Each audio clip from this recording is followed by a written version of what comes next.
How is it doing? Okay.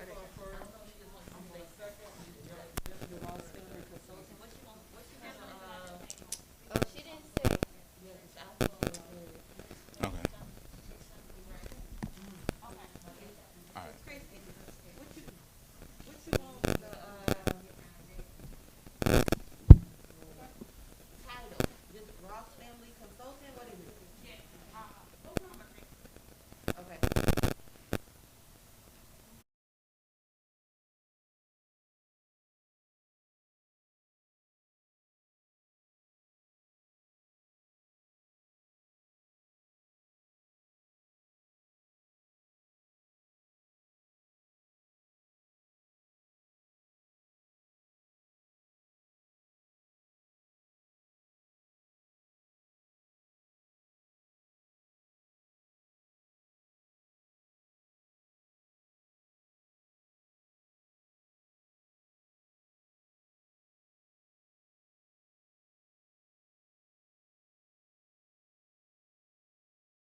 All right. Good evening, everybody. Welcome to this inaugural Ross Family Planning Consulting event. We're going to be talking about, of course, various different topics today. Just a reminder to the audience: this is going to be a interactive session. So we'll be giving hints on certain things that you will possibly be quizzed about at the end of the session. So it's definitely very important that everyone make sure they pay attention. Of course, we're going to have Annette here who will be talking about, Annette Wooten, I'm sorry, who will be talking about life insurance. That's definitely a very important thing because a lot of us, when we make that transition, there's no insurance, there's no benefits for anybody to really have. And we also have Attorney Matthews, correct? She'll be going over a couple things that will be important in the area of law.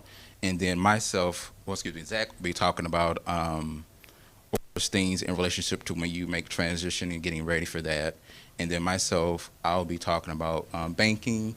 And of course, we'll be going over some investments and also some changes in reference to the 600 banking rule through the Internal Revenue Service. So we're going to go ahead and get started. Zion,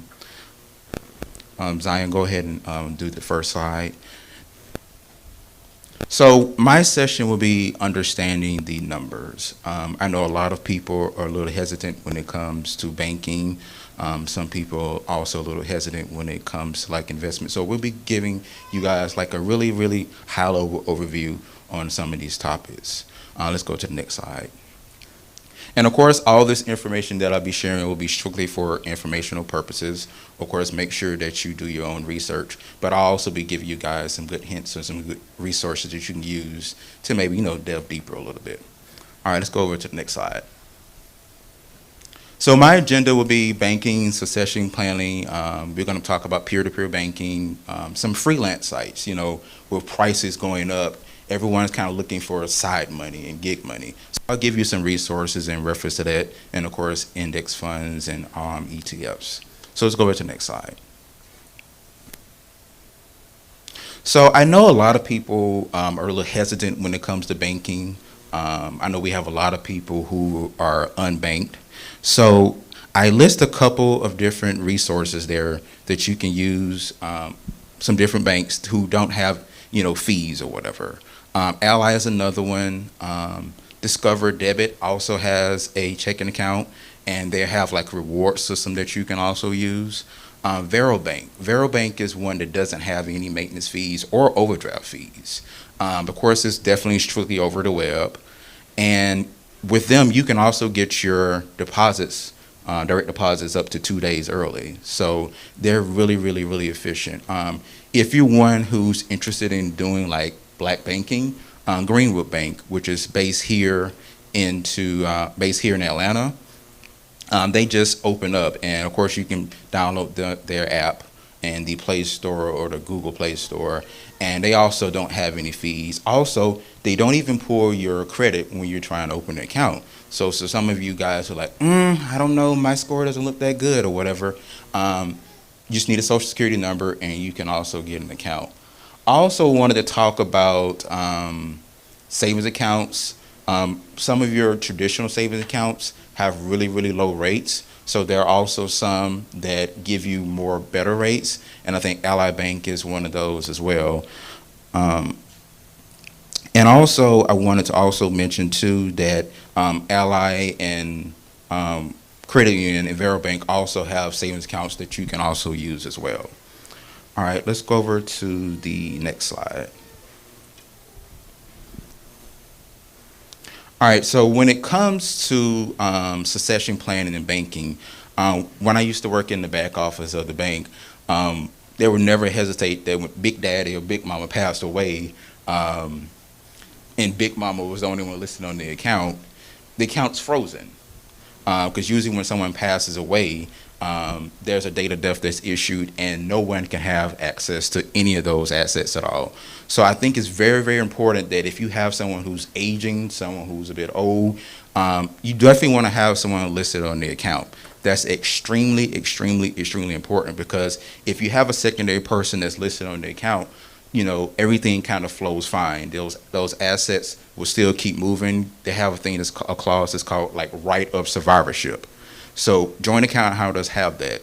So that's really, really, really important that you do that. Also, when it comes to like your IRAs and your 401ks, I know we kind of like ignore that whenever you're doing open enrollment at the job. But those beneficiaries that you have to list, that is critically, critically, critically important. Because let's say you have a marital status change or whatever, and you have a new spouse, but that old spouse is listed on those beneficiaries, guess what? The ex-spouse is getting those benefits, and there's nothing that you can really do about that. Also, I forgot to mention something called TOD, which is like a transfer of death beneficiary. That's something that you can kind of list on one of your aging parents' account too. Because that TOD is extremely, extremely important. It supersedes sometimes, in some cases, the will or any type of trust that you have there. So if someone makes transition or someone passes away, important question, make sure you write this down. That person would get those benefits and there would be no hiccups. So make sure that you kind of take heed of something called a TOD. Also, let's say Big Mama was getting Social Security benefits, right? Once she passes away, if that payment, let's say she passes away like on March 10th, and then she makes transition on March the 12th. Well, since that benefit came in on the day after her death, that will have to be returned back to the Social Security Administration, all right? So, and trust me, you're not going to be able to get away with that. Usually like your funeral home or whatever report date of death. So definitely take heed. Like if you see that money sitting there, trust me, at some point it's going to get returned back to the IRS. Like in the back office of a bank, we kind of use a special return code for people who make transition. All right, let's go to the next slide here. And let's talk about Cash App, Venmo, and PayPal. Now, there is a new regulation that was put in place through the American Rescue Plan regarding those third-party platforms. So let me just foot stomp here and let you know that for individual people who are using Cash App, Venmo, PayPal, everything will stay the same. But for those who are using those for business transactions, anything that's over $600, if you're selling like goods and services, that information is going to be reported to the IRS. I'll show you in the next slide of what a 1099-K is, but that's something that's going to be reported to the IRS. So it's very important if you're using Cash App, Venmo, PayPal for any of your business, you want to have that separate hashtag or whatever you want to call it for that, and you also want to have that going to a separate account. You don't want to have funds being commingled. And one thing I did want to note is with Zelle doesn't report anything to the IRS. They don't really serve as like an intermediary when you're transferring funds, so that'd be outside of that. But it is still your responsibility if you're using Zelle for business purposes and you have transactions over $600. You want to make sure that you're making note of that and reporting it to the IRS. Again, personal transactions don't really count to this. If you like sending auntie or uncle funds, you're still good with that. But again, if you're using it for personal reasons, for professional reasons, that's going to be reported to IRS. So let's go over to the next slide. And this is kind of an example of what a 1099-K will look like. And of course, that form is used for like payment processing, payment transactions or whatever. You can kind of see that it lists the months, dollar amounts of each transaction. So I just want to kind of give you guys like a really high level overview of what that form will look like. Again, make sure that you're keeping note of all your business transactions because the IRS is going to be expecting for you to report that. All right, let's go over to the next slide really quick. And we're just going to like give I think the next one is actually dealing with like freelancing websites, if I'm not mistaken. So I know with like the goods and services and stuff going up, inflation is really, really like super, super high. There's a couple sites that you can use that will give you like some things that you do on the side as far as like side money or gig work of any sort. And I think one of them is called Guru.com. You can set up a profile with them, and that gives you the opportunity to like do consulting work if you're good with graphic art and design, if you're good with like photography, that kind of stuff. Those sites, you can use that to like market yourself and make extra income. Of course, that's going to be 1099 income, so you're going to definitely have to report that to the IRS. Upwork is another good one too.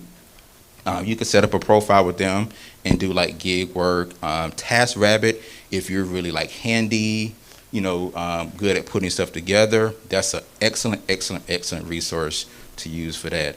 And another one's called Fiverr as well. If you're good with like graphic arts, making logos, that kind of thing, excellent site to use. So let's go over to the next slide really quick, and let's kind of talk about index funds, mainly from a high level perspective. Index funds are, guys, kind of thinking them like your Neapolitan ice cream, where you have chocolate, vanilla, and strawberry. That gives you the opportunity to like invest in a fund and maybe have different companies in it. And let's just say Apple's not doing really well, but maybe Home Depot is. Your portfolio will still be good. So you don't really have to worry about like if your stock is going to do really bad or really good, because there's a mixture of different stocks is in there. They're really inexpensive. They're really passively managed as well. And also, one thing that's really, really attractive to them is the level of diversification that's in there. So index funds, really, really good. Let's go over to the next slide, and we're going to talk about ETF funds, just like on a smaller level. So think of ETF funds as kind of like a measurement or two that's like maybe focused on one specific thing. Like they have ETFs that may be just dealing with like tech. You have QQQ, which is a really good one. SPY, which trades has the S&P 500. That's a really good resource that you can use as far as the ETF. I think I also have it listed there as VTI, which is like a Vanguard fund. That's a really, really, really good ETF as well. One of the major differences I wanted to definitely mention in reference to the ETFs is those can be like traded or like bought and sold throughout the trading day versus your index funds, which can only usually be done, I think, at the end of the trading day. Also, some good resources for ETF. There's one called a ETF database. That's a really good resource if you want to like learn more about ETFs. Also, a lot of people use like Robinhood and TD Ameritrade as well. So that kind of summarizes at least a perspective of what I want to cover over. We're going to pass this over to Attorney Matthews, who will be going over her portion.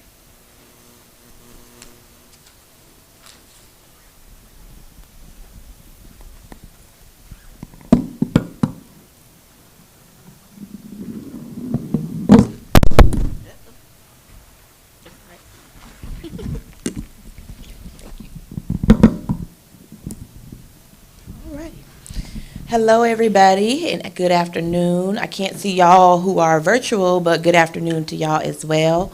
I'm Danae Matthews. I am a family law litigator. My office services everybody in Metro Atlanta, and we handle divorces, custody actions, child support matters.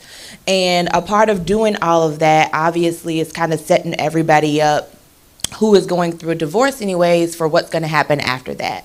And one of the things that we kind of really talk about and dive into is estate planning and making sure that your estate plan is in order. So like you just kind of heard, you've got like all these things that you set up during the course of your life, right? You've got bank accounts, you've got your EFTs and your indexes, your 401ks through your job, and all those things are super important. But they really don't matter if you don't do what's necessary to make sure that your family gets those things when you're no longer here. And so I know especially in African American community, we negate estate planning time and time again. I talk to people who say, I don't really have any money, I don't have enough of this, I don't have that, and so why do I need to plan my estate? It's kind of like, can any of you imagine if tomorrow your world shatters, right? You lose your job, you might go through a divorce yourself, you unexpectedly get in a car accident, your funds are messed up.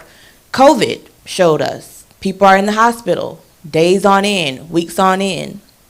And family members are then left to figure out, what in the world do I do to make sure that, this person's life and money and things still keep going, that their kids have someplace to go, that the Department of Family and Children Services can't come in and take them, even though we're here willing, capable, and able, right? And so in order to make sure that you can still keep moving, your family can still keep moving, you have to make sure you set up your estate. Your estate planning involves multiple things, okay? It's not just like, I need a will and this is it. There's so many more pieces to an estate plan. So there's your will, obviously. There's a trust, which acts in the same way in which a will does, except it allows for your family members to not have to go through probate. So in 2019, my grandmother passed in February of 2019. Today is March 12th, I think, 2022. Grandma did not listen to granddaughter, who's an attorney, who knows what I know, and she didn't do the things I asked her to do.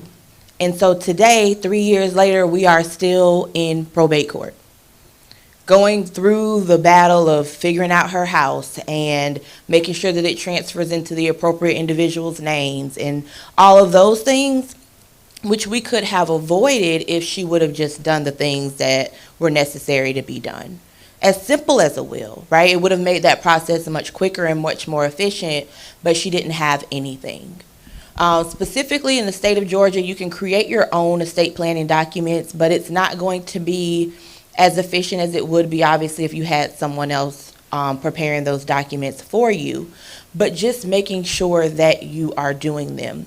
The trust is going to allow it where your family members don't even have to go through probate. Whatever the trust says is going to happen, and the trustee, which is the person who you believe is going to carry out your life request, right? That person can immediately start acting on your behalf. They can immediately make sure that your house is put in the name of your 3 children, if that's what you want. I don't recommend it, but if that's what you want, okay? They're going to automatically be able to do those things, move money from this place to that place, however you wish for it to happen. And so you don't want a delay of the courts taking a year, 6 months, 2 years to be able to do something. What you also don't want is Uncle Sam to be able to come in and take what you've kind of earned and worked for and use it for various things, right? So our debtors can come in and take our funds from us if we don't have things set up in the appropriate way, right? And although we're no longer here, we won't be here, so really they're taking it from our family members. But the whole goal in life is to make sure that you're creating wealth and generational wealth so that your assets can go from, family member to family member to family member for years to come. And so in order to do that, you've got to make sure you have the right things set up. And in my opinion, a trust is much better than your traditional will and normal estate planning matters. A lot of people think that trusts are designed or meant for the more wealthy people. And that's just not the case. Literally, if you've got $5,000 in the bank, even $1,000, whatever it is, you can set up a trust for that. I see some people brought their kids or grandkids or whatever in the audience today. And so you can set it up where, you know, when they turn 18 years old, they're going to get $500 a year to go towards whatever they're going to do. They can get $1,000 every month or whatever you anticipated to happen for them. That stuff can kind of just keep going and keep happening by way of what's called your trustee, the person who you choose to take over. I want to make sure that everybody, you know, COVID has kind of made it where we're aware, right, that things can happen to us at any moment. I think we were already aware that that could happen, but I think COVID's kind of showed everybody a different view of that. And so a part of estate planning is making sure that people can make medical decisions on your behalf.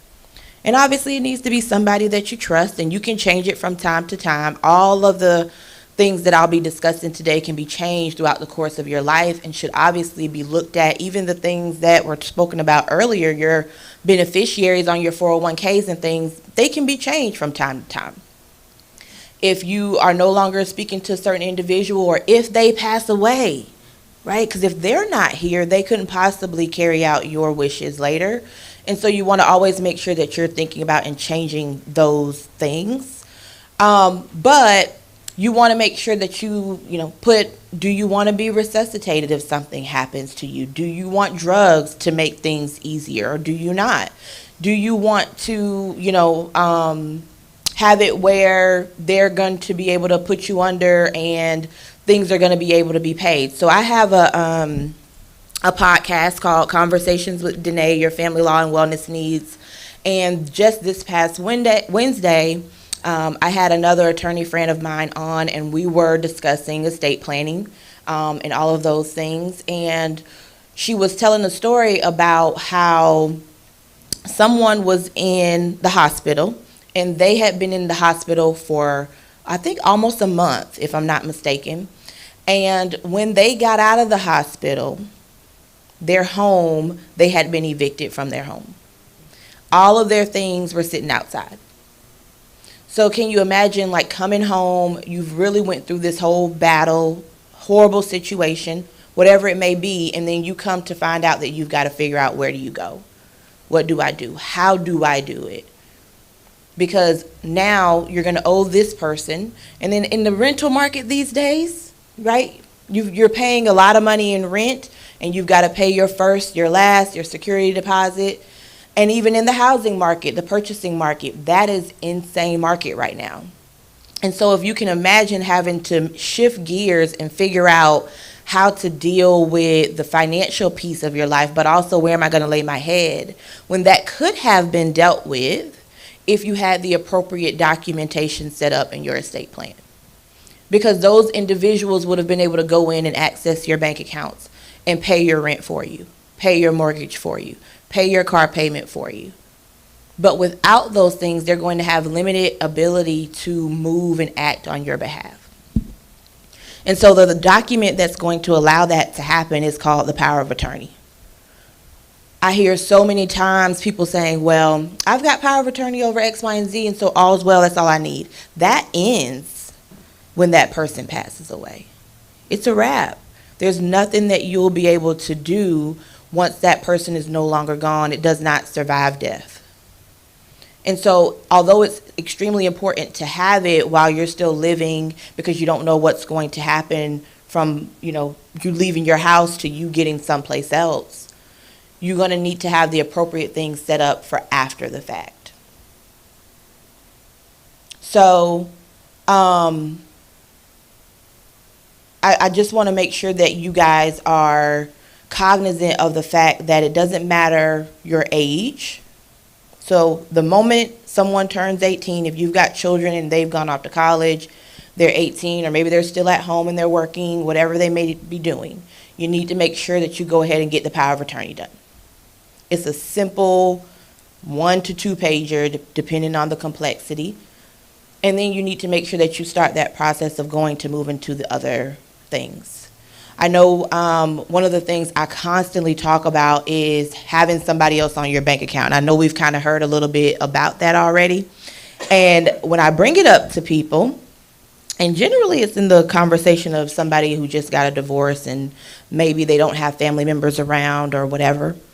And they always say, well, I don't want that person to be able to like do things with my money or access my money. That's not what it means. And it doesn't have to entail that much detail, right? They can have the ability to be listed on your bank account, but not make actual financial transactions. But how many times do y'all see someone, unfortunately, have to do fundraising for somebody's funeral? Time and time again on Facebook, I can't even tell you how many times just this year alone I have seen fundraisers for funerals. Me and my sorority sisters just donated this past week to someone's funeral. And that puts strain on other people. And I know that it's, something that we kind of hope won't happen, but it should not have to happen. I know sometimes we're like, well, I live paycheck to paycheck. I might not have anything in there anyways, but you might too. And so the ability to be able to go into your account because I'm listed as a joint account owner, and now you're no longer here, so I can go and do what I need to do. I can pay for the funeral programs. I can go ahead and get all the food and, all those things that kind of need to happen at the funeral can be done.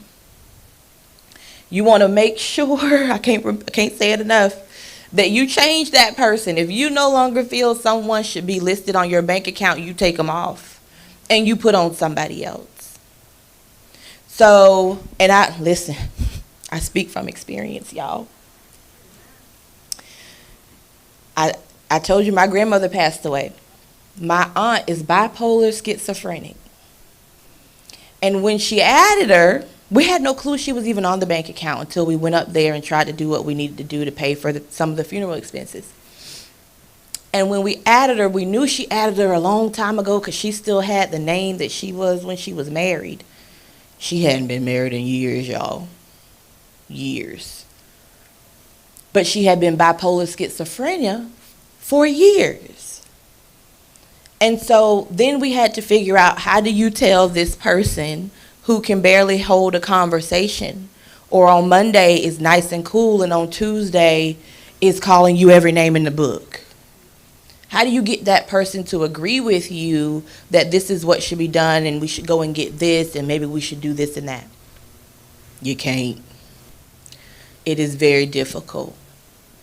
And then you've got to figure out, well, then how do I pay all these bills? Like, do we want to keep this house? Do we not want to keep this house? What did Aunt Jo want us to do with her car?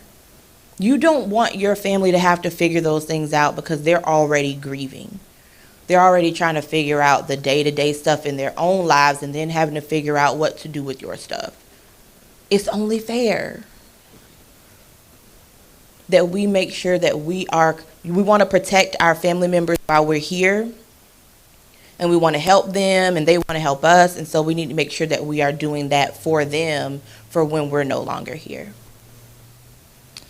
I don't know, I forgot to ask before we started, so I'm just going to roll with it. Does anybody have any questions at this point, at the end? So I'm not going to roll with it. We're going to wait till the end. But honestly, seriously, set up your estate plan. Set up your power of attorney. Move forward with your will, your advance directive for health care. Set up your trust so that things can just move. Set up your bank accounts like we spoke about a little earlier. It does not take that much time or that much effort. But some of the smallest of things can kind of help you feel safe in your heart and in your soul that you've kind of done what you needed to do And then it's going to make your family feel a lot better when they're trying to handle those things. And then I'll take questions at the end. Thank y'all.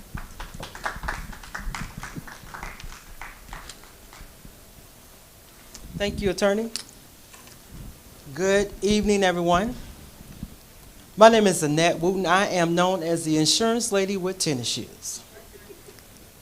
And Attorney gave me a good segue into what I wanted to talk about to you today, and that is about your insurance needs. And everything she said, and as well as what Motira said, is just right in terms of what we need in our community. Today, I'm going to briefly talk to you from a perspective of our community in terms of what we need and the things of what we don't have and where we are today.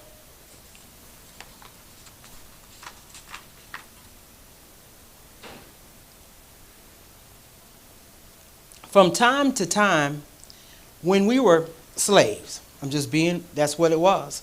And when we became free, there was an effort to marginalize the free blacks. And what I mean by marginalize, to put you down.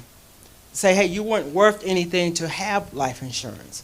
Or your slave master would insure you because you were a commodity to them, right? You were worth something to him. So if something happened to you, so what? He had to make sure that that commodity or that asset was replaced. At the time when we were able to get life insurance, the premiums would remain the same. The benefits were low, but then the premiums would go up in insurance premiums. One of the companies that you're familiar with today is called Prudential Life Insurance. Everybody's heard of Prudential? Prudential was a major insurance company, and they were one of the first ones who would not insure us. They didn't insure us. For whatever reason, they just didn't insure us. Those of you who had your grandmothers, I remember my grandma, and I'm going to get to that in a moment. You remember the little debit man came to your house. I can see him vividly. You come to the house, there was a little policy nailed up on the wall. And she would go get it and pay $2, $3, $4 for a little policy that was worth about $2,000, $3,000, or $5,000. And at the time of their demise, there was nothing left. There was nothing there. And the reason being, not all of them, but some, the debit man took that money. That's what he did. He took it. So as a way of that, now there are no more debit men.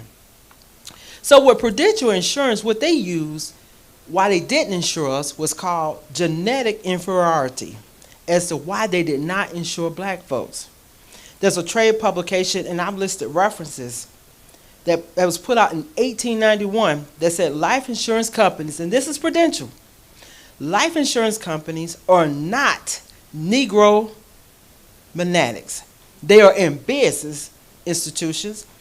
There's no sentiment about insuring us. How about that? Then there came a scientist named Frederick Hoffman who used a bad theory, it's called bad science, as to why they would not insure us. Listen at this. He said, and I'm laughing at it to keep from crying. He said the African American health statistics came from the Civil War era, and they based it off of the black and white soldiers. There was a hospital administrator, now watch this, that said that claimed that the proof that slaves, we were weaker, our organs were smaller, weighed less than the white soldiers, and we were more susceptible to diseases like pneumonia, TBs, and syphilis. Now, if we were so weak, you already know where I'm going with this. We built this place. We fought in the Civil War, in those wars, but we weren't good enough to have the insurance. So, he also said that the laws that affected how we breathe air, the food we ate, the clothes we wore, that inhibited us from having insurance. Now, I provided the reference for this as well. He predicted slaves could not live a healthy life outside of slavery. He stated slaves would die off like the Indians. But the good part about it, his work did not gain traction. But those practices still were in effect until the 20th century. Until now, We no longer go by those practices because insurance companies and by law have instituted what we call the underwriting. So they look at underwriting criteria. But how is insurance used today to close the wealth gap? Insurance help build generational wealth. They secure your future. We have white respondents are more likely to buy insurance to protect their families from unpaid debts such as mortgages. And that's not all our fault, but we're in a different day now. 64% of white respondents believe paying off debt is primary reason for buying life insurance. Watch our numbers. Versus 37% respondents. 37% we believe in buying life insurance just to pay off our debt. Now, here's an interesting stat that I found out in my sales groups. In the Jewish community, this is what they do. They take some of their eldest family members. They insure those members with big policies, like $1 million policy. Because at some point, that person is going to transition, right? And that's how they're able to do what they do. That's what they do. The white communities, they've been doing this for years. Many of us, we were only able to afford insurance what our companies would offer us. Until the last, 20, maybe 30 years, we started buying whole life policies or term policies at $100,000 or more. $100,000 or more. Now in today's society, based off your family size or what you have, you should have between $10,000 to $20,000 of life insurance in the event you're not here. Just think of it like this. If you transition tomorrow, attorney, I use you for example, you transition tomorrow, your husband, your kids, they want to maintain that same lifestyle as if you were still here and beyond. And along with that, between that $10,000 to $20,000 of times your income, you got to take into consideration inflation. We're looking at it right now. Gas almost $5 a gallon. A gallon of milk, what, $4 or $5? A loaf of bread, $4.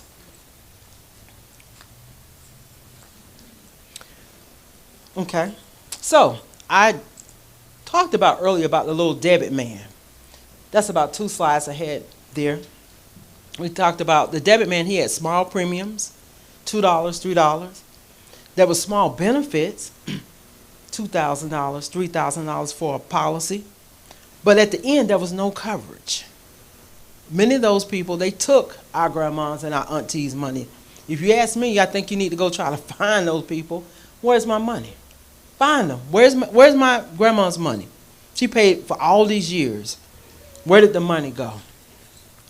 Well, we're moving up into the 21st century. There was a slave owner or a slave named Alonzo Herndon here in the metro Atlanta area who started his own insurance company called Atlanta Life.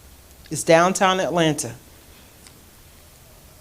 Black folks, people like me, people of color, were able to purchase large amounts of life insurance. And where I'm going with this, we don't have to settle now for those $2,000, those $3,000, $4,000 policies. You can get as much life insurance as you can afford. What I'm here today is to talk with you about, there's 2 types, what I want to talk with you about. You have a term policy. Next slide, please. Term insurance, also known as pure life insurance. In our industry, we call it temporary insurance. You're renting insurance, but it's a good plan to have. You can buy a lot of it for a small amount of money, but keep in mind at the end of that term, that policy will expire. You have the ability to renew that policy if you wish. Once the term policy expires, the policyholder can either renew it for another term or convert the policy to a permanent coverage, such as whole life. Next slide, please. Whole life insurance, also known as traditional life insurance, provides permanent death benefit coverage for the life of the insured. In addition to paying the death benefit, whole life insurance also contains a savings component, which is known as cash value. Okay? So, the company I represent is Lincoln Heritage Life Insurance, and our benefits are paid within 24 hours, provided they verify the death of that individual. It is a whole life. The whole life policy, you can get it up to $35,000.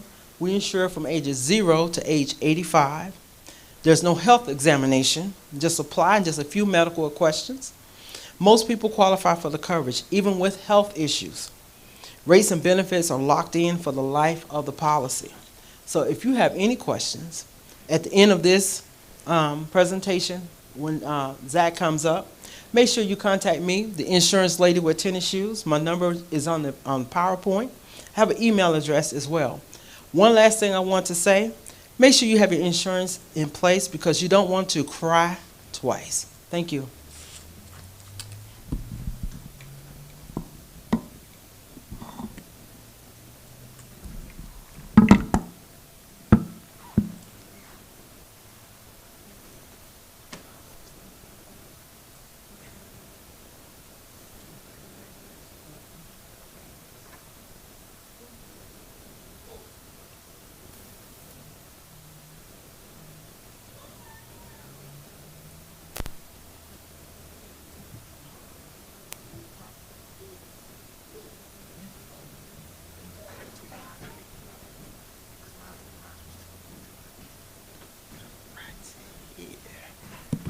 All right, hello everyone. Hello. All right, my name is Zach Ross. I am a licensed funeral director and embalmer in the great state of Georgia.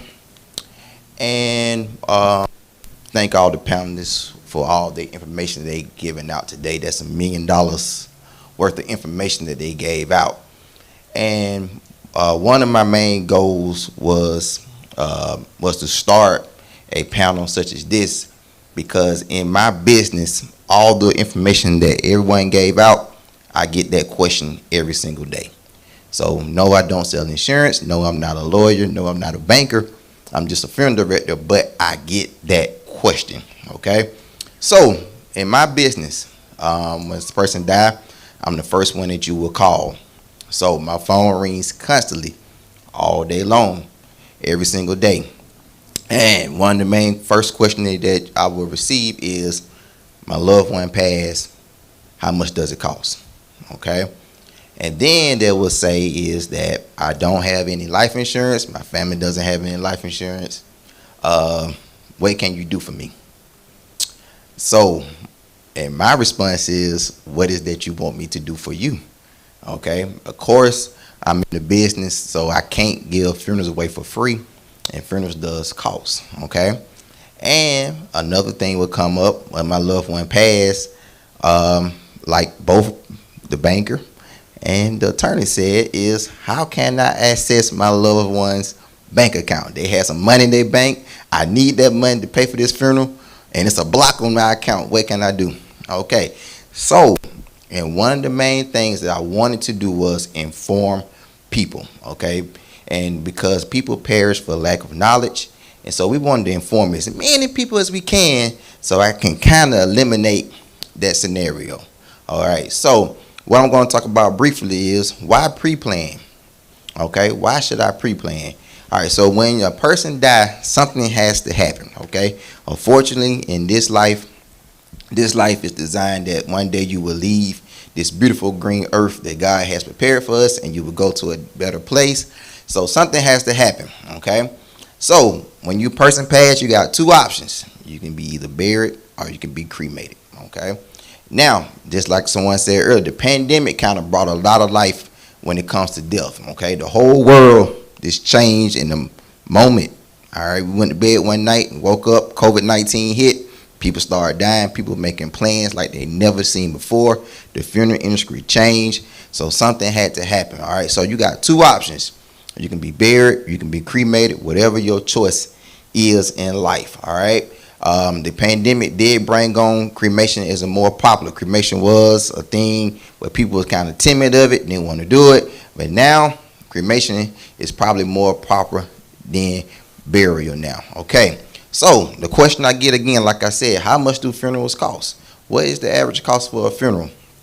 So, right now, I would say at a minimum, I mean a very, very, very bare minimum, funerals will cost you at least $8,000 at a minimum.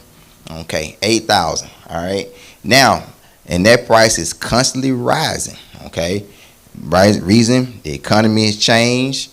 Land is coming more scarce now.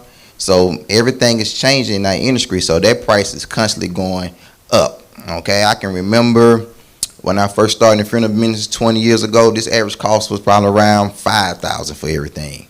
So fast forward now, at a very bare minimum, with no bells and whistles, just a very bare minimum, you're gonna need about $8,000. All right, so you can say, how can I can work a whole year and don't save up $8,000?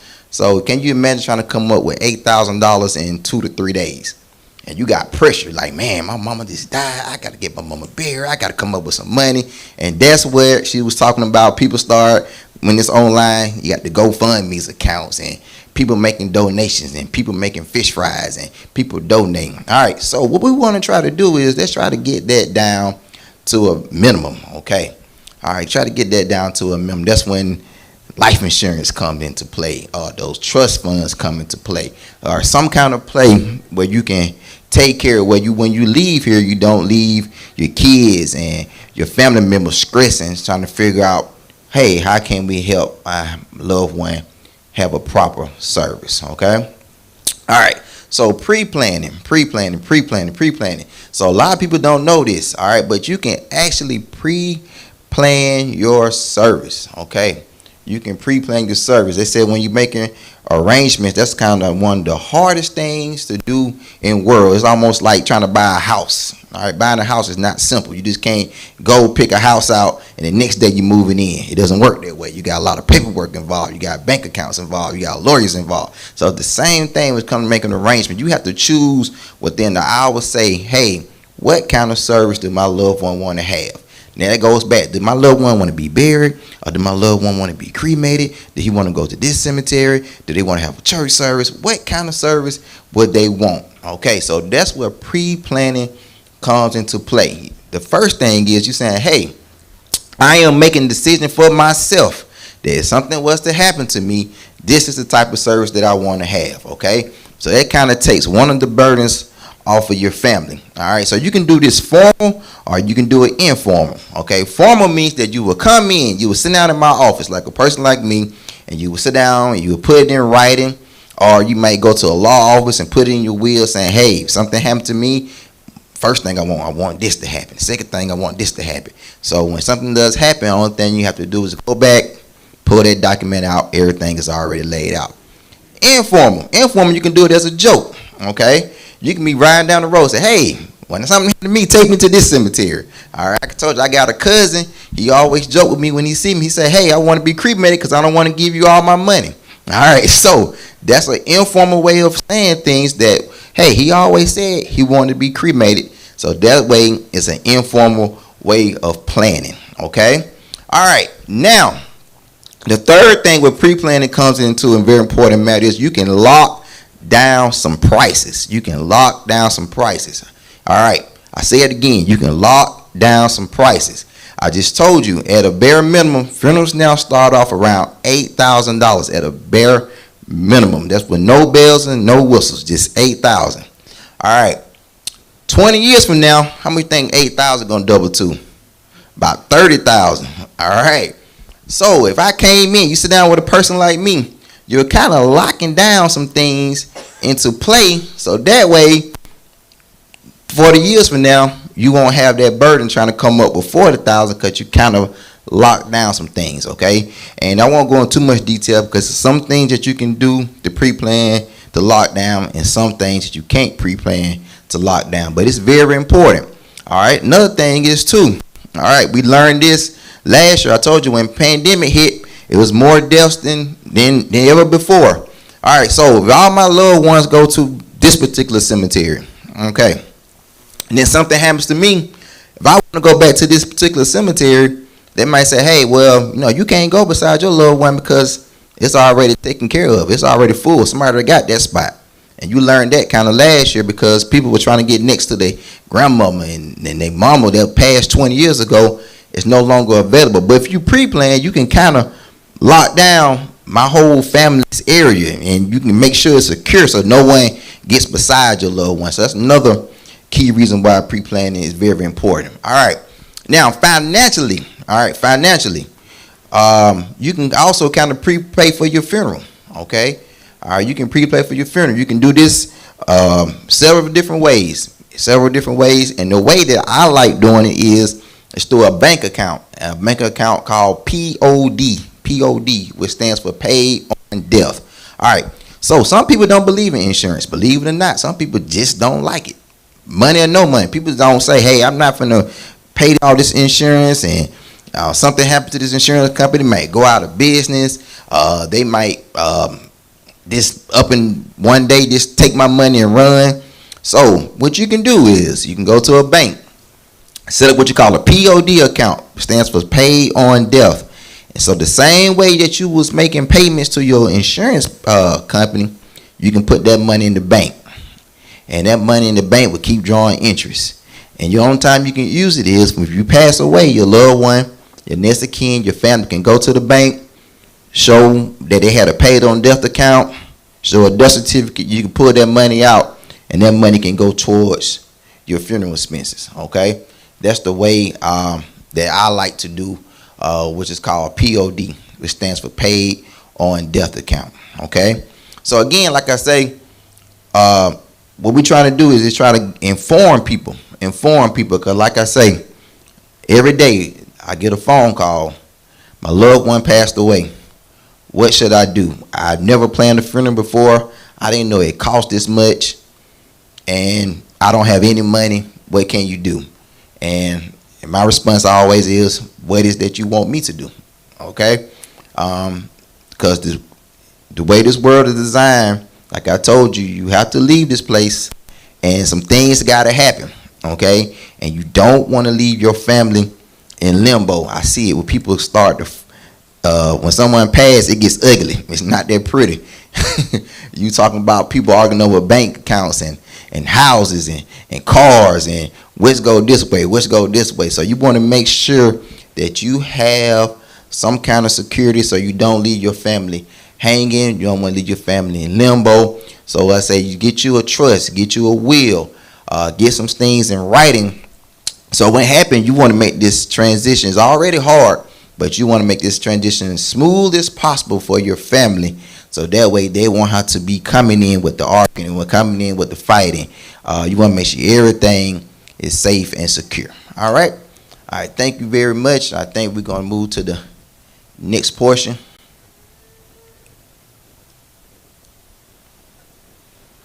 Are we going to questions and answers? Okay. All right.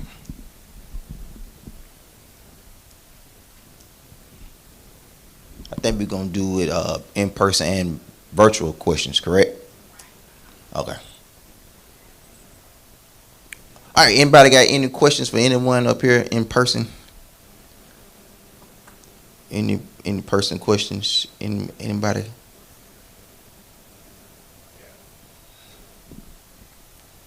Oh, go ahead.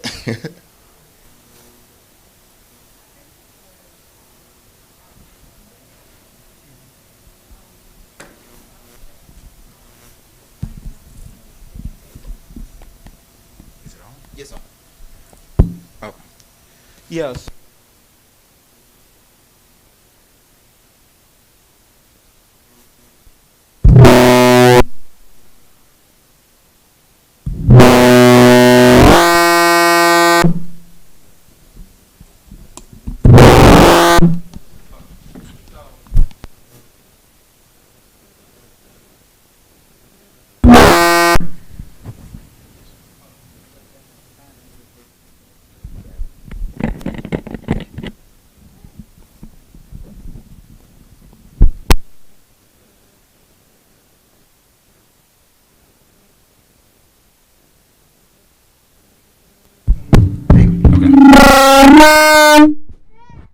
all right. We working on the technical difficulties. All right, can you hear me? All right. So I guess high level, right, with the index funds. Index funds kind of give you the ability to, like, if you wanted to invest, right, you're not actually putting all your eggs in one basket. Kind of look at like Walmart, you have a little bit of everything. You can do construction stocks, you can do banking stocks, you can do tech stocks. So if there's a particular industry, right, that is not doing well, your portfolio can still kind of still do well because you're not relying on like one specific business or one specific stock to kind of keep your actual fund going to flow and growing. If that makes any sense. You can, a couple good sources to use would be like Robinhood. It's a good place to look if you wanted to kind of get it started. Vanguard is one.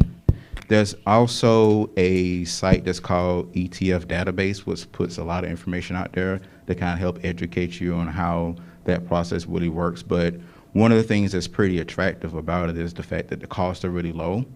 And you can also, especially with like ETFs, you can start with just $1. You can buy something called like fractional shares, and then you can kind of have it going as a recurring investment, like you do with your, like with some bills, you have it like recurring. You can do the same thing with that. You can have like $20 every pay period going towards that, and you can grow it that way. That makes any sense.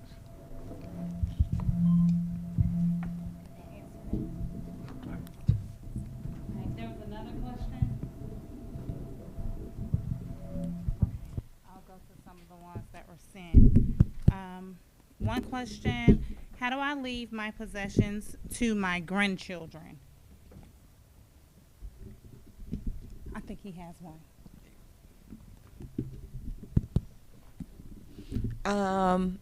So to leave possessions to grandchildren, that would involve either a will or a trust. And so, like I said earlier, I recommend the trust more than anything, but still having the will is important. So in that will, you're going to end up putting, that you want to leave the house. Let's say, for instance, you have 3 grandchildren and you want to leave each of them an equal share. So 33.33% interest in your home. You can do that. The problem, though, in my opinion, with the will, and only a will, is that they have to take it through probate. And so that will is still an asset of yours. So debtors, things of that nature can still, have some ways to attach to that property. But when you've got a trust, it doesn't have to flow through probate. It is not a part of your estate. The house is a part of the trust estate, if that makes sense. So the trust, in a way, owns the property. And so it's automatically going to flow through them. Someone, your trustee, is going to get to go ahead and effectuate a new deed to put that property into the names of those children. But you want to be very careful with that, because what happens if one child or grandchild wants to sell your house and one does not? Like, you have to figure out, how do I do that? I want to make sure I set it up in advance that that's not something that they could do. And then you kind of want to say, well, maybe that one of your grandchildren, if they're all maybe adults now, and one of them really needs a house because they bounce from place to place, and one of them is set and good, but they may want to sell it. You might want to leave your home to only one of those grandchildren, and then give the other grandchild some form of financial asset that is not the house. So there's multiple different ways to do it, though. Okay, thank you. I have a question, and I don't know, I've always heard this, my that mother mic on? would say that, is it true that a will, can it be changed? Can a will be changed? Like, for example, if you have a client and they set it up, and I haven't seen it, but I've always heard talk about this, that some relatives go in and they change their will. Is that true? Or is that a misnomer? You mean like doctor your will? Well, I don't know. Okay. I've heard So- that before. I just wanted some clarification on that. Not that it's a debate in the barbershop or anything like that, but just to clear that up. So yeah, the will can be changed. So the will can be changed by you, the person who is actually, doing the will. The will can be changed by people, right? Or someone could draft up a will and act as if you were the person who did it and signed it when really you did not. And so wills are the only things that can be contested, even if there's only one that was not changed. Wills can be contested in the court, in the probate court. One person may say, well, I know my mama didn't want that. That doesn't sound like something she would have done. I don't think this was actually a will that she did. Or I think that she was coerced by her daughter over here because that person always got her to give him money all the time. And this isn't really what she would have done or something of that nature. But the trust cannot be. Okay. It's very, well, I won't say cannot. It's very, very rare that a trust will be contested. It's just going to move and move and move, and you're going to be able to do things in a couple of days, unlike a will that's going to take you a couple. But all wills can be contested at any time. Well, with that being said, I know the will is easier to set up, but is a trust just as easy to set up? Not on your own. So a will, right, you can go home today and draft it up and sign it. You cannot do that with a trust. You've got to have someone actually set it up. But obviously it's best to have someone set up both, but a trust requires you to actually go to an attorney and have it set up. Got it. Thank you. All right. Alrighty, here's another question.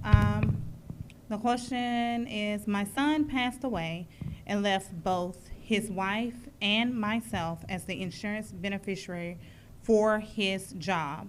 He was a county employee, but I don't have a relationship with her. I'm assuming that's the daughter-in-law. They don't have a relationship. So I guess maybe the question may be like, how can they get whatever portion of the insurance? Okay. Maybe that's a question. I don't know if it's for me. Well, I'll make sure I got the question right. Could you repeat it, please? Yes, my son passed away and left both his wife, yeah, that's what I'm saying, left both his wife and myself as the insurance beneficiary.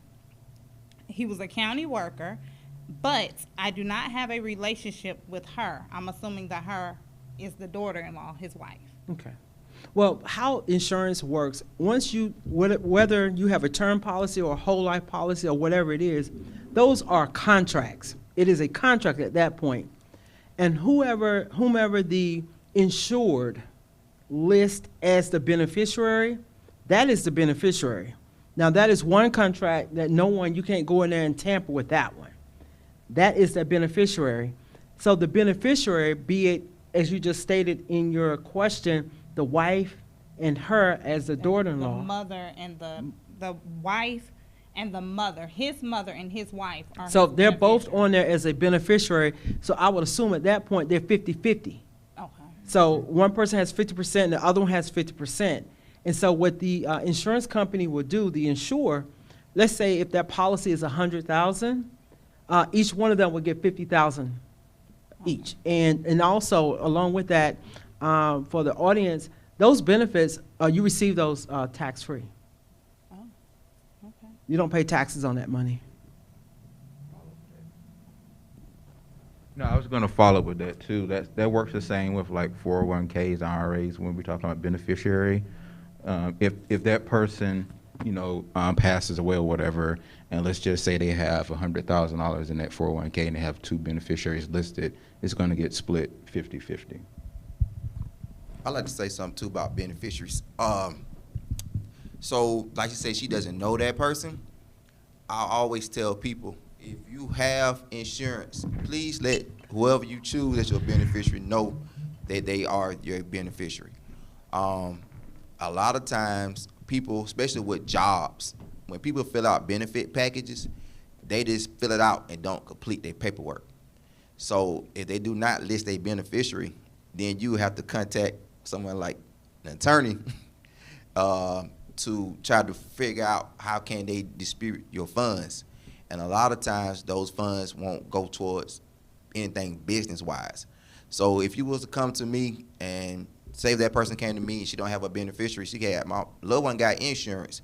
Okay, you have insurance, but I cannot take that insurance because I have no one to sign. All right, so some companies would say, hey, it'll automatically go to the next of kin. Every state is different. In the state of Georgia, some companies will automatically go to your next of kin, which is your spouse, your children. If they're over the age of 18, they are minors, then they have to get a trust set up, and they can't access those funds till they're grown. And then brothers and sisters, and then that's when it get crazy. So if you have someone listed, make sure you know that they are beneficiaries. If not, you do have some money floating around for some years, and nothing can be done with it. No, I was just gonna ask a question to at least the attorney or whatever. So I know we talked about accounts and joint people and right of survivorship or whatever, and if that stuff is not really listed, you have to go to probate court. So what are some potential fees people are looking at possibly paying if they have to go that route and, stuff hasn't been, documented or whatever? Just a range, nothing like specific, just a number of some sort. A range. I'm gonna go with how Mr. Ross over here did it at a bare minimum. At a bare minimum, I would say around the $6,000 range. Okay. And that would depend upon what attorney you go to. Gotcha. Obviously, right? Because you have some attorneys who are going to charge you upwards of $400 an hour to do something, and then you've got a newer attorney who may charge $150 an hour, who is more than capable of doing the same thing. It might take them a little longer, but they're more than capable of doing the same thing. So I'd say a minimum of $6,000, far beyond your wildest expectations. Yeah, and I asked that question so that people can kind of understand how important it is to make sure that you're, completing your paperwork and not ignoring that stuff, especially when you get a new job and it's time to list beneficiaries for investments and stuff. So. I had a question about that too. So isn't it, because I heard Mike. different ways, but isn't it too, it's all what you're trying to probate too as well, right? So if I have $50,000 that I'm trying to probate, then the county don't need, you got to pay a percentage of that you're trying to probate to get access to it. Who has to pay? I want to make sure I understand Okay, your so- question. All right, so my loved one passed, I don't have a beneficiary, and I got to go to probate. And they had a $50,000 policy. So when I go to probate, isn't the amount that I have to pay to the courts, I got to pay a percentage of whatever I'm trying to probate, correct? I wouldn't say it in that way. Obviously, you got to pay to start the process in general. But what I would rather say is that you're not paying it to the courts. Like, you have to deal with the debtors at that point, right? So when you put something through probate, it then has to go into the newspaper to inform debtors who are out there that you have passed away and that there are potential assets from your estate to be able to pay off that credit card bill that you had or that medical bill that you had or what have you. So I think it's more so in that way and not necessarily you're paying a percentage to the courts. It's just your money is then going to cover all of your expenses that you had. I heard I had a scenario. So someone had the life insurance. I think it was maybe a $10,000 policy, and then when they had no beneficiaries, when they went to probate, they said they didn't know they was had to pay a percent of that $10,000. I think they had to pay 10% of $10,000. I mean, that might have been the taxes. Taxes on it. Okay. Right, because when you, and like Ms. Annette was saying, your insurance money is tax-free, but they do have options, to my understanding, where you can take the money and choose for them not to take the taxes out. Right, because, and then in that situation, you gotta then claim it on your taxes because it wasn't all yours, but that, it may have been that type of scenario. But your debts that you had, whether it's $500 or $10,000, are still owed. So how much does it cost to probate? Oh, it's just a small filing fee, but Okay. the real fee comes with the attorney that's put on the case. Yeah. So if I did it myself without an attorney, There's no cost Okay. other than the filing fee. Yeah. In time. All right, anyone in person has any questions that they want to ask before I go to the next one? Okay, take your mask off and we can hear, because we can't hear y'all.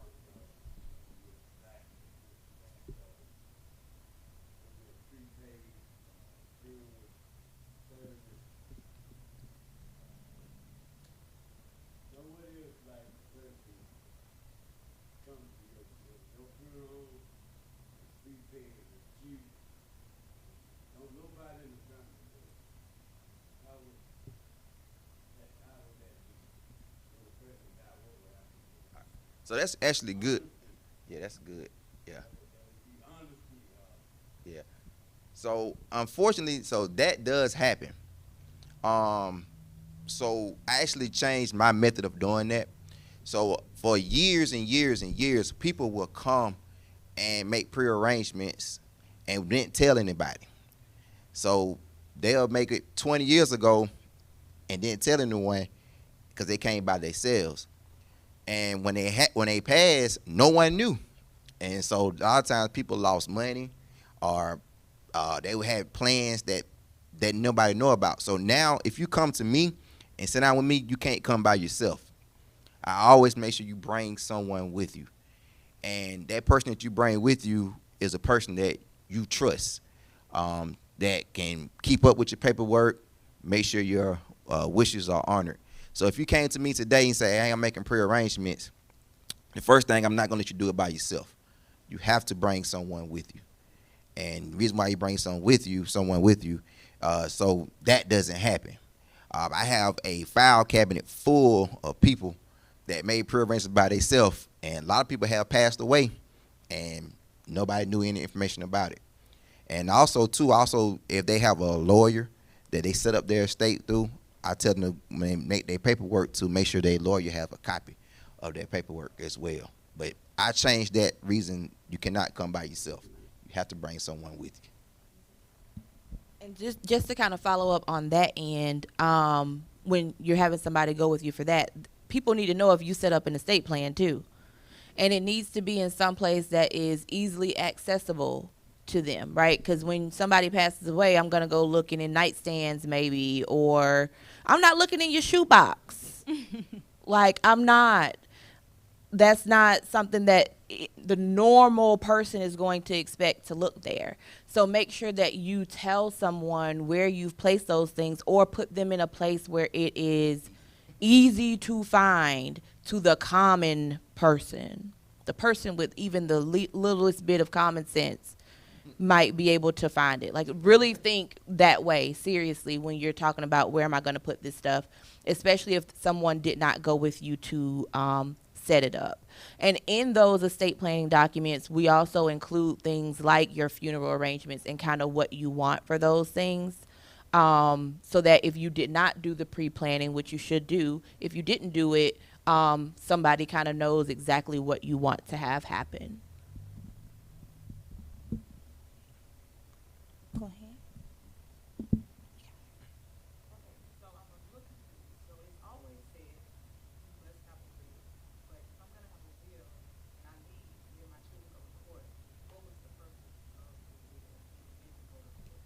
Great question. I received that question online as well. I think the purpose is so that people can know what you wanted, right? They're going to court because it needs to, like, certain things need to be done for it to, like, really be official, and for the transactions to change and move, right?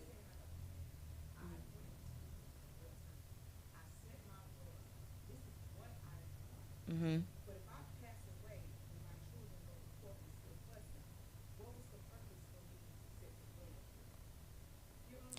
So we are using the example that the children are fussing. They're not getting along, right? Right. So what can you do about that? Mm-hmm.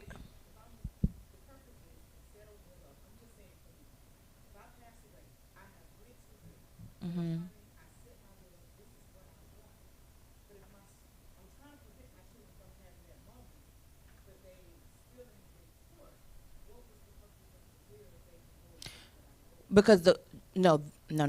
They can't go against what you want. They can voice their concerns against what you want. But the court understands what you want because what was in your will.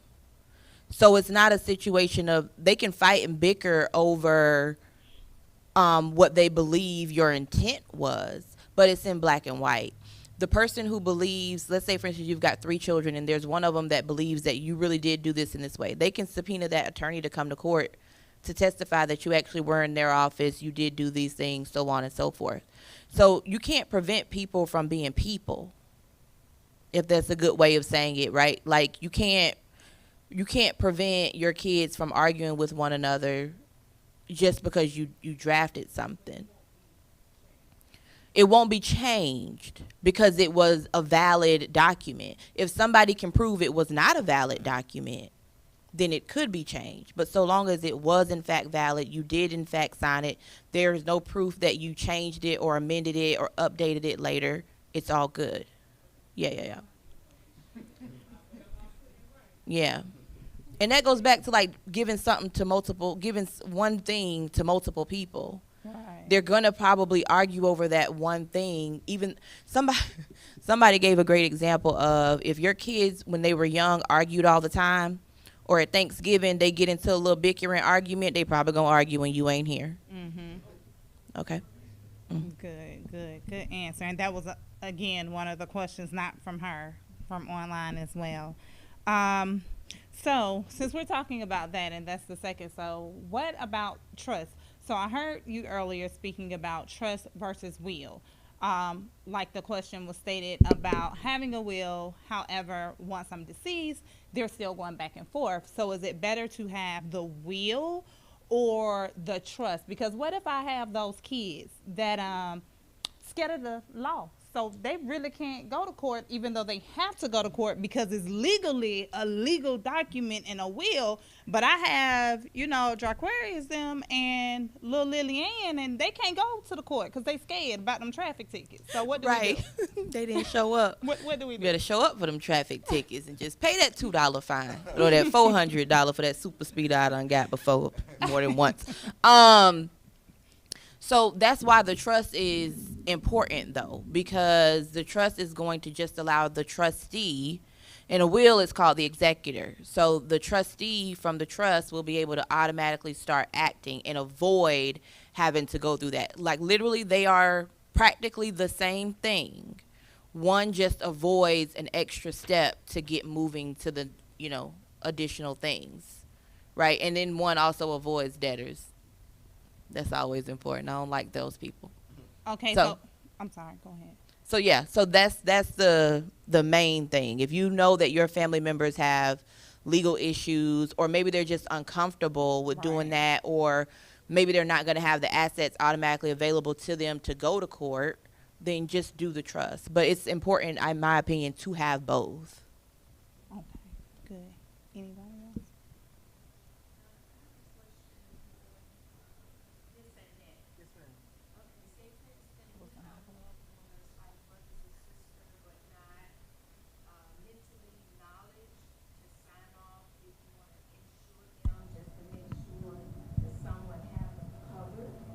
As far as making sure that they're not a burden to some, to the loved one when they pass on.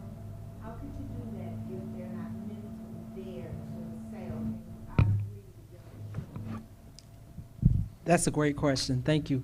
What I would have to do is we would have a one-on-one conversation. It's not that I want a one-on-one to talk with you something illegal, but that's something that's more personable. Those individuals, I shouldn't say those, but individuals, as you described, are insurable. As long as they are competent enough to say, hey, look, and you've spoken with them, we need this for this. And they answer yes or no, whichever the situation is, they can be insured. The company I represent, we do ask for signatures, and we do verifications over the phone. So, and, I speak with the insured, I know the insured, I know the individual who's responsible for that policy. So, individuals who you spoke of can be insured. Okay. Can I say something real quick? Go ahead. As far as all of that's concerned, another thing outside of the insurance is guardianship of that person. You want, like, if you've got family members who are struggling or they're moving towards struggling, whether that's dementia or maybe they got in a car accident, they've got amnesia, or like whatever it may be from a mental standpoint, get guardianship over that person. Because that person can't sign off on a power of attorney because they're not competent. So you get guardianship over that individual, which going along with that is conservatorship over that individual, which allows you to then make moves with their finances. So you want to make sure that you do those things in conjunction with any of that in order to protect that person and yourself too.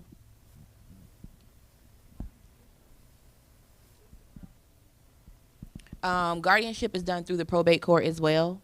So you can get guardianship over a minor. You can also get guardianship over an adult. If you've got grandchildren and their parents are not involved, you should have guardianship over those grandchildren, because if something were to happen, the Department of Family and Children Services can come and remove those children from your home if that person's arrested or anything of that nature, because you don't have the legal authority to continue to have them. But you go to the probate court. There's documents online at gaprobate.gov. Don't quote me on that. I believe it is .gov.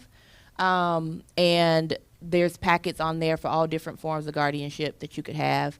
And you just fill them out, and you basically position yourself to the court as to why that person is not mentally capable of caring for themselves. Yeah. All right, thank you all. All right, so I have 2 questions online. One is really a question, then I'll state the last one that I'm seeing. If you guys are seeing anything different, let me know. The question is, if you don't mind, could you please reiterate on the administration of an estate? And then the other one just wants to go back over the POA, a POA. Yeah. A POA is like I'm a pre-death document that allows someone to act on your behalf under certain circumstances only. So it's not a situation of I have power of attorney over this person, I can just act. It is very dependent upon what the circumstances are at a certain particular time. So you can be very detailed. If I am incapacitated, and incapacitated means X, Y, and Z. I'm in the hospital, or, really that's kind of the only thing, right? But if I am incapacitated, then this particular person can do X, Y, and Z. They can access my bank accounts, they can pay my bills, they can do whatever. They can have my children. That's a part of estate planning as well, deciding who can have your children if something were to happen to you. Now, if you're just someone who is unmarried and you have, let's say, for instance, you're the mother, that guardianship paperwork in your estate plan is not necessarily going to, if you don't want the father to have those children, it's not necessarily going to protect that, because he still has a right to them. But having those documentations in place kind of tells the court why you wanted that to happen. And obviously you had certain intentions and requests for a certain reason, and they're going to consider that if the dad ends up wanting to have those children, or vice versa. The administration of the estate, is that what you said? Administration of the estate. And that's, I'm assuming they're talking about a will. Oh, okay. It's the same process of going through the court, you filing a request to probate. There's multiple different types of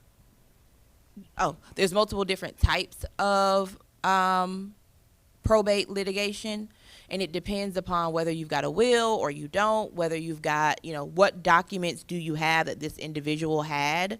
But you file the paperwork with the court. It's a very systematic process, and so the court will then notify you of what those next steps are. They will very specifically send you a letter that tells you what the next steps are that you need to follow, which is putting something in the newspaper and paying that fee, which depends on the county and what that organ of newspaper requires the fee to be.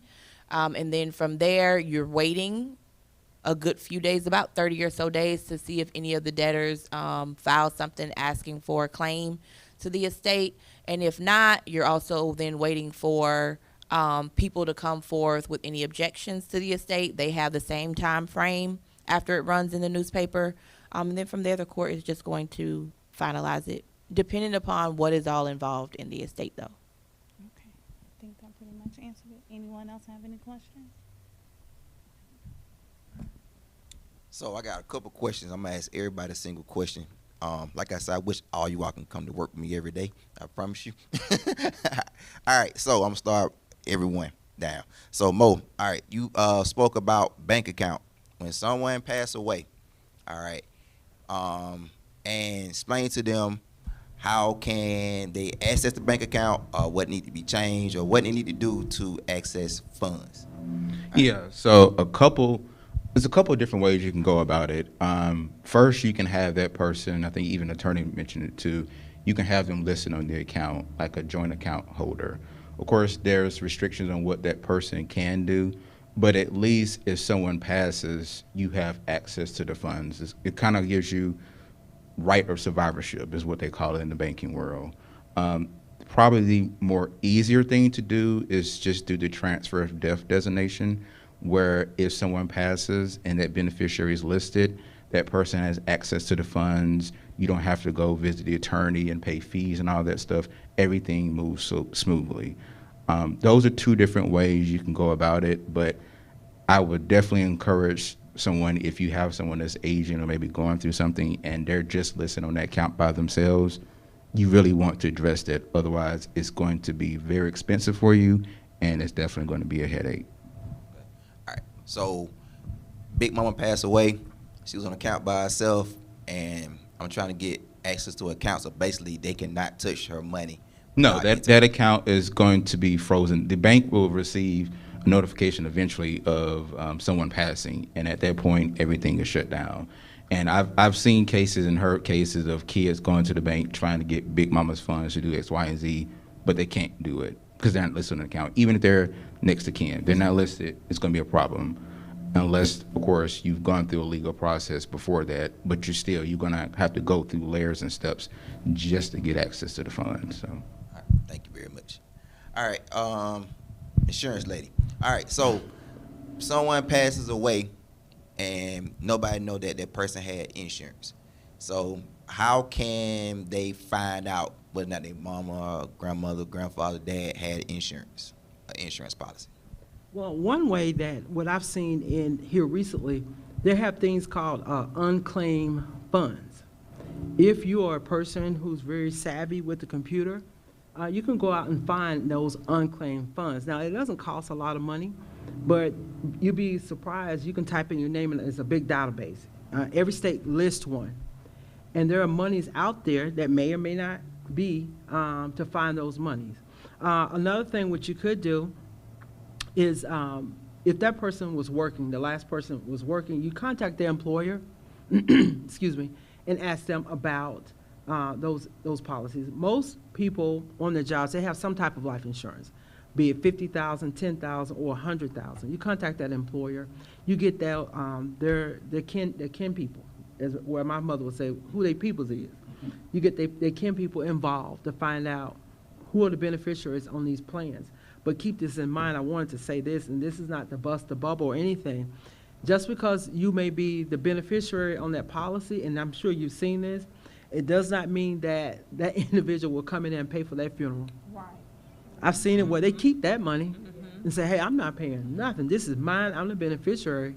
So, but I know that wasn't part of your question, but those are two things that you could do. Yeah. So I hear this question a lot. Okay, they say, well, I know my mama had some insurance, but I don't know what the policy is. I don't see anything. What can they do to find out? Say if it's not an old, it can be current. So I'm not saying unclaimed, but something current. Like how can they find out whether they person had insurance? They don't have a job. They got private insurance, not group insurance, but just private insurance. I'm not sure at that point what they would do. I have to come back and piggyback on that Okay. question for you with that, because I ran into that here recently. Yeah. People were trying to find out their loved ones. I'm sure they had some insurance, but where is it? Yeah. I'm pretty much sure there's a database that, again, you can put the names in for the insurance portion of it and find out if they had some type of insurance. Okay. Yeah. that's what I was going to say. So I know a lot of times what I do now, especially because if you got insurance in this modern society, it's automatic draft. There's no such thing as insurance people anymore. Right. So I know a lot of times I tell people if they can access a bank account. And also, once you get insurance now, because of social media and media marketing, your insurance company will constantly send you things in the mail, and they're constantly sending you things in the email. So if you can just access that, and then you can call in. I know that's the way I do it, but I just want to see was there a formal way, like a database or something they can pull up to find out. Because that comes across a lot because, like I say, people get insurance and don't tell anybody anything. You got private people in this world, and they won't tell anybody nothing. So when people lost, like, hey, I know they got some insurance. They always talk about it. Hey, but where is the policy? That's a good way, what you just stated. Recently, we lost one of our childhood friends who passed, and I mentioned to the funeral director was to go back to that bank. You know, someone has to go to that bank and look at those electronic funds, see what's the last time that payment was deducted. Like you said, and no more debit man. Yeah. No more. So it's some type of digital, there's a footprint out there showing what you did last. That money's coming out. Myself, my insurance come out of my account, I don't even think about it, every month. And me in particular, I have like very specific people who I trust, and they all know exactly how to get all my passwords. Those very specific people, and there are 2 of them, they know exactly where I keep my passwords and how I keep my passwords, and that's my bank passwords, that's my email, my everything. They know how to access those things. So I think just not being so secretive about a lot of things, like the what happens in my house stays in my house thing, can't be everything anymore. It just can't. So that's a suggestion too. Just follow on people who you trust.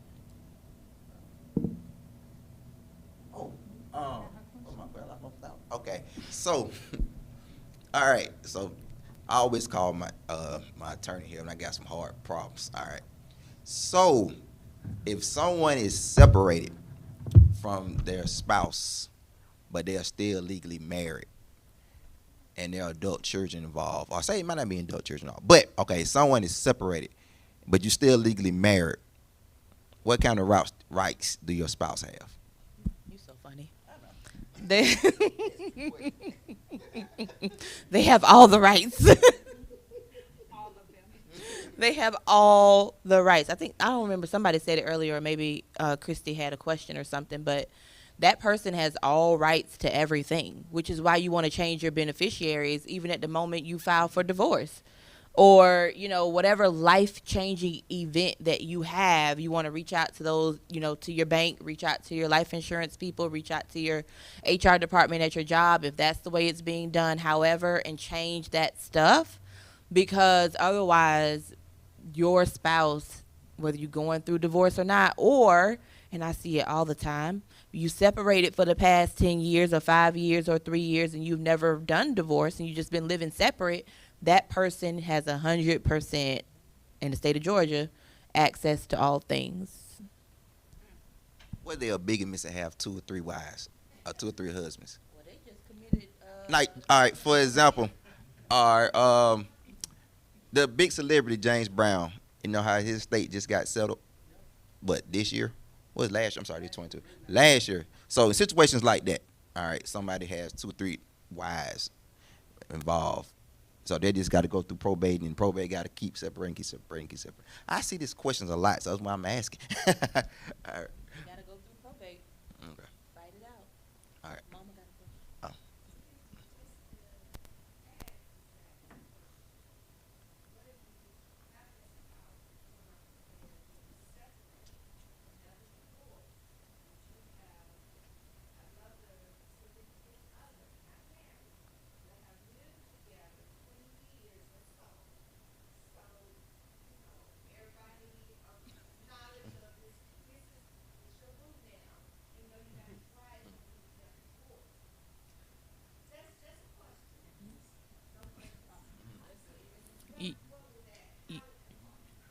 Even though that person's your boo,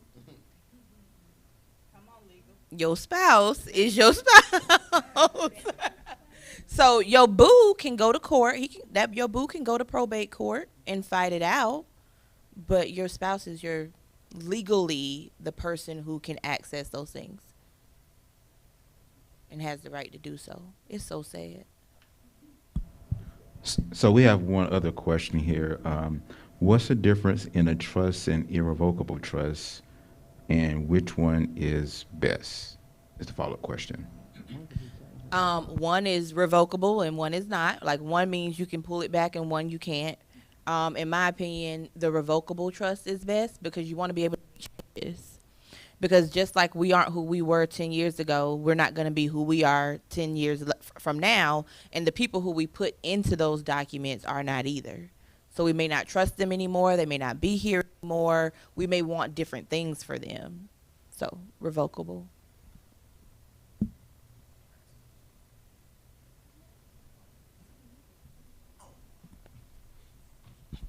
I can't see. Yeah.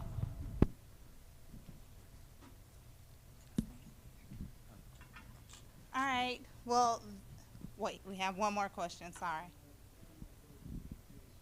Yes, sir.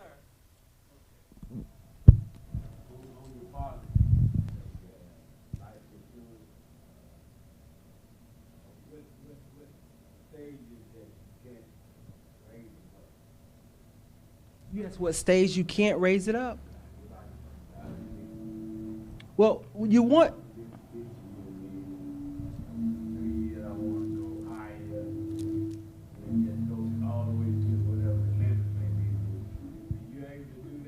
well, first, I'm gonna try to answer your first question. You asked what stage can you raise it up, right? Well, it depends on what type of policy. If you get a permanent policy, such as a whole life policy, that policy stays the same. Now, to answer your second question, or second part of your question, if you want additional insurance, then we would sell you additional insurance. We get another policy. So you would have that one in place, and we just add on to another one. And the reason being is because the year you bought that policy, you buy a policy today, next year you're a year older. So of course, your premium would be more because you're older. Now, if you want your death benefit to be more, of the face value to be more, then we can raise that as well.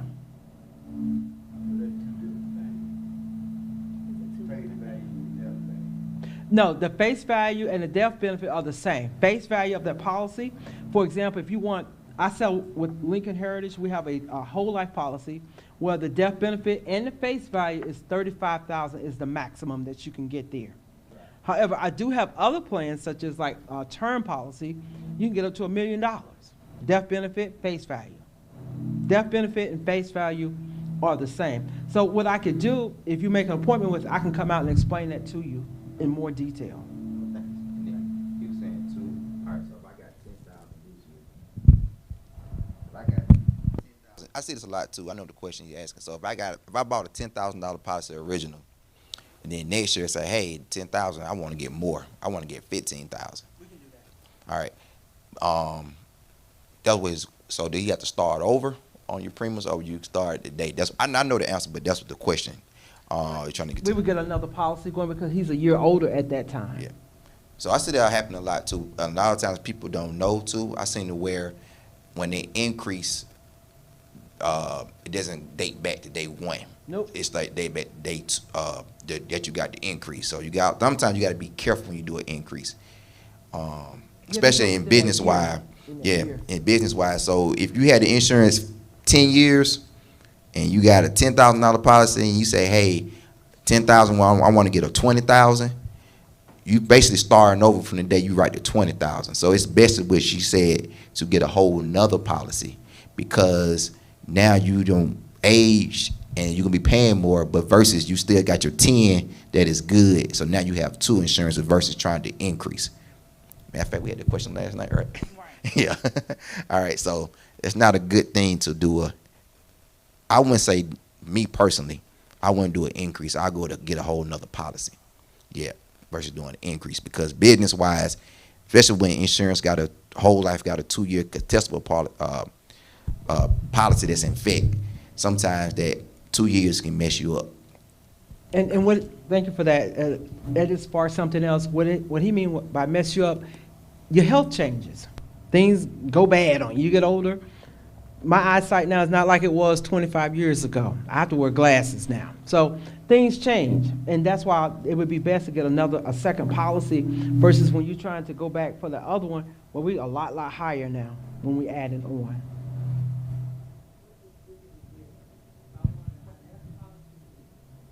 We could do it within a year, yes. We can backdate it then.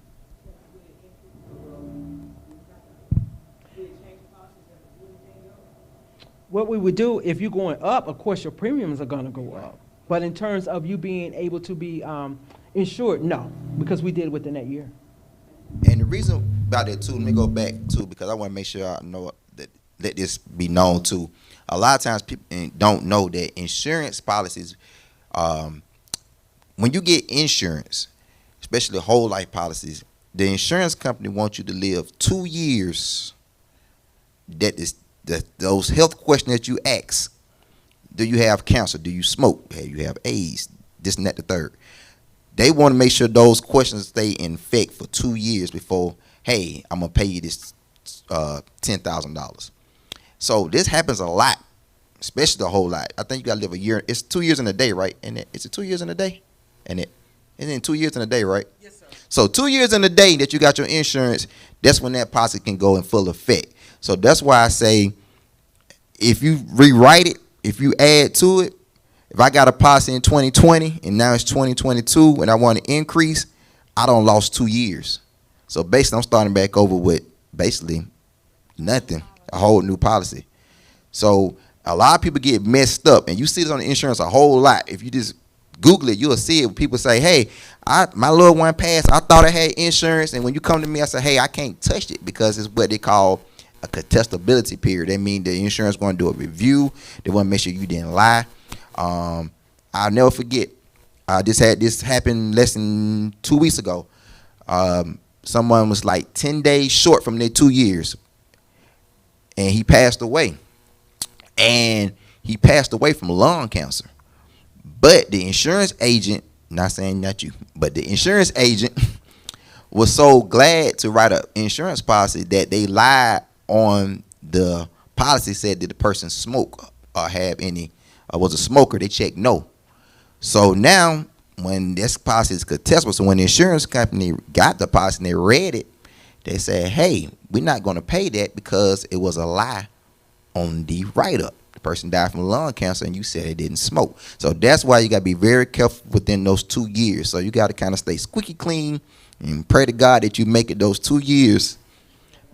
I mean, and that one day before you come in full effect. That's just on whole life, but term and graded and modified, something we'll touch later on, those work a little bit different. Those a little bit more helpful, but whole life policies, you got to make sure you make those 2 years in one day before you, especially trying to do an increase and different things of that nature. Did they get it? Did I answer the question? Okay. All right. Alrighty, so we're at the end of the seminar, and I just want to thank everyone again for tuning in as well as coming in person. Of course, all of them are in their expertise field, and one thing that I want to leave you guys with on the pre-planning side, as we was preparing for this event and just thinking about different things and different scenarios and the many phone calls that both Zach and myself get. For example, yesterday we got a call from our daughter's pediatrician thinking something was wrong. Kept calling. I kept declining because I'm like, okay, it's the automated system. Maybe they're saying come in for a shot. Maybe they're saying come in for something else. So we kept declining. Both, we were on the phone together. Then he started getting a call, and he started declining it because he didn't have it saved. So long story short, finally, I got a call like back to back within seconds. So I said, okay, this has to be our doctor calling us.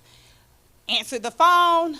He led off, checking on the kids. From there, he said, hey, I need a huge favor. I'm like, okay, do I need to change the appointments I have scheduled out? Do you need us to come do, what is it? So I said, whatever it is, we're those type of parent and patients. We'll do whatever you need. He says, I need both you and Zach. So again, he didn't lead off with what he needed. He just started having me kind of panic because I'm like, what do you need with both of us? And you treat all 4 of our children. So he said, I have a cousin who's in town. His dad, my uncle, is also in town. He's been in Grady, and he just passed. My cousin is out of state, and he wasn't talking this calmly. He was all over the place, which is what really kind of set my alarms off.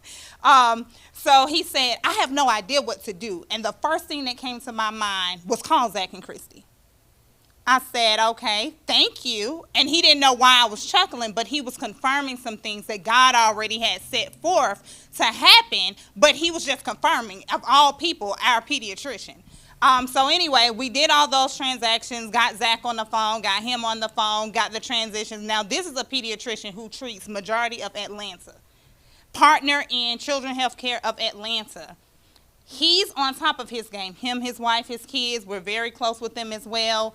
However, his family members didn't listen. So now that emergency has hit, they're calling him frantic, and he's calling us frantic. And the last thing that he left Zach with, he said, look, I'm about to give him your number. He's going to give you a call. He said, okay, Doc, I got whatever you need. He said, call me if you need me. I said, Zach, when we hung up, I said, what does call me if you need me mean? He said, you know what that means. That means they were uninsured and do not have the finances, and they're calling him because he's the ram in the bush or the money pocket to pay for the service. That was just yesterday. We get these calls all day, all night. All day, all night. Dinner time, kids' performances, wherever we are. Most of the time, he's back there working the camera, and his phone is ringing with calls of loved ones dying or in that process. God gave us this vision and this business to keep those calls from happening. I love each person up here on this panel, and we know them personally. And I love the fact that they're flourishing professionally in each of their areas, including mortician. However, our job is not only to, let me see how to put it, look real good here, but our job is to make sure that things are prepared for after we're here. This is temporary. And a lot of people don't understand it. I know my father-in-law preaches on it all the time, and most of the time people are like, why are you saying that? But when a baby is born is when we're supposed to cry and weep. Read the scripture. When a baby is brought into this world, we have all these celebrations, baby showers. Y'all know I'm the baby shower mama or the baby shower thrower. We have all these nice festivities, all these nice things, which they are a blessing from God. However, did we think about having a trust set up for our precious, or a will in place, financially things in place? Because just because we're here, we also have to depart. Think about it. The Son of Man, he came into our area on earth, and his whole entire ministry was preparing people for when he left. Jesus, every day, he had people beside him. All right, boys, look, this what you got to do. This what you got to do. If you read about the 3 wise men that visited Jesus as a toddler, they came as he was in infant stage, about, 2 to 4 years old? I got some real heavy hitter preachers in here. 2 of them I know the book. But they came at that point, and they brought Jesus gifts. They called them gifts. No matter what Bible you read, they all called them gifts. Each gift that they brought him at that time, that's what carried him out of here. So when he was crucified, they took that same thing, the myrrh, the oil, the frankincense, all of those things, and that's what they used to prepare the bodies. So I just want to leave you guys with that, as well as another scripture. Proverbs 21:20 says, precious treasures and oil are in a wise man's dwelling, but a fool devours it. Y'all, we ain't got to buy all the cars, all the houses, all the pocketbooks and shoes, and not get your stuff in order, okay? So I just want to leave you all with that encouragement. I know it seems like it may cost a lot, but it doesn't. For that peace of mind that you will leave for your loved ones when they're sitting around that table, trust me, we stand here telling you we've had to have that seat. And it was so much easier because everything was already left. Not just with the children and the spouse, but with everybody. Everybody on the immediate. We knew where codes were. We knew what you wanted. We knew what your order of service was. We knew all of these things. Never thinking we would have to face that time. But just as sure as we here, we all have to go that way. So I just want to thank you guys. Thank you for your attention. Thank you for joining us. Thank you for the United Bible Church, Locust Grove, 102 Cleveland Street, located in Locust Grove, Georgia. If you want to come out and visit, we're not here as long for service, but today was a time for this seminar. So if you want to come and visit us at any time, you're more than welcome. You can also continue to follow our YouTube link. We want to give a shout out to our pastor, Pastor Leonard Ross, for opening up the doors of the church. We didn't have to take up a love offering. He didn't ask us for no monies or anything. He opened up the doors, and you guys know that does not come easy. Thank you for my panel list. I appreciate each of you guys for coming. Thank you, everyone, and I'm going to leave it at Zach before we close out. Again, I just want to say thank you to everyone who came out today. Thank you. We had this vision. I think it was 2020, but the pandemic kind of messed up some things in life. But I was telling my wife, Christy, I was like, hey, I want to start informing many people, especially people that look like us, about pre-planning. Like I said, because I get these questions and calls all day long, and I would like to inform people. They say people perish for lack of knowledge, and it hurts that people know but don't share, but they know. So that's the one reason why we started this, and we're going to keep this thing going, and hope, like I was telling my cousin, Mo, pretty soon, hope we can take this thing international. Informing people. Well, we again want to say thank you. Like I said, this was very informative. These people, they do this every day. That's how they get paid, and they came in and volunteered their time. Attorney Matthews, you know lawyers are not cheap. They charge you to pick up the phone and talk to them. So we want to say thank you to her. Thank my cousin Mo, banker, investor. I call him all day and all night for investment questions and banking questions, and he knows the answers. And to my cousin Annette, when she told me she started selling insurance, I told them to pass out as many cars as I possibly can.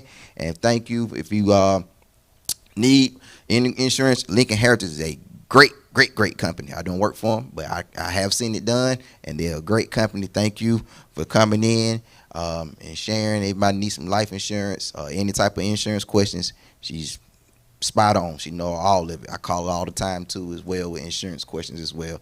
And thank my wife Christy as well for helping me put this vision together, and we got this thing started. So we're just gonna take it higher from here. So thank again for everyone who came out today. Thank you, and that's it. All right.